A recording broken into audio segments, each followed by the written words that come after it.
وی یو پاچا و د هغه یو ډیر نیک او هوښیار وزیر و. د دې وزیر یو خاص عادت دا و چې په هر حال کې به ویل خیر دی په دې کې به د الله چې څه حکمت وي.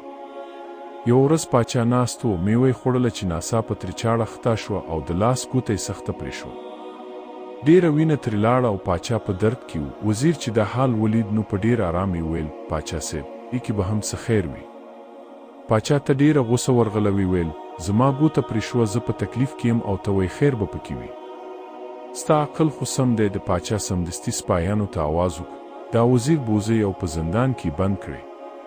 کله چې سپاهیانو وزیر زندان ته بوتلو نو وزیر په لاره کې بیا هم ویل خیر دی په دې کې به هم د الله څه خیر وي.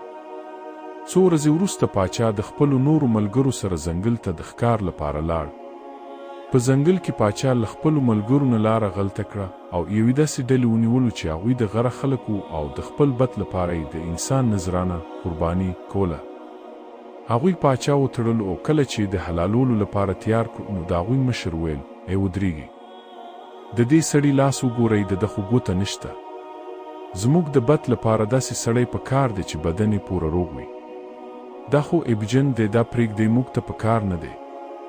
هغوی پاچا خوشي کړو. پاچا چې کله کور ته راغی سمدستي وزیر له زندانه راوغوښت او ورته یې ویل وزیر صاحب ستا خبره رښتیا وه، زما د ګوتې پرې کېدو کې زما ژوند پټ و، که نن زما ګوته روغه وی نو زه به هغوی حلال کړی و، خو یوې خبرې ته حیران یم. پاچا پوښتنه وکړه زما د ګوتې په پرې کېدو کې خو خیر و، خو کله چې ما ته په زندان کې بندولې نو تا ولې ویل چې په دې کې هم خیر دی؟ وزیر په مسکا سره ځواب ورکړو پاچا صاحب که زه په زندان کې نه وای نو زه به هم له تا سره په ښکار کې وم.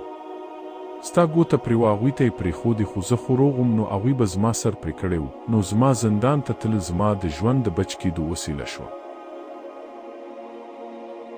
که نن ستاسو کوم کار خراب شي نو آیا تاسو هم د دې وزیر غوندې ویلی شئ چې خیر دی په دې کې به د الله څه حکمت وي؟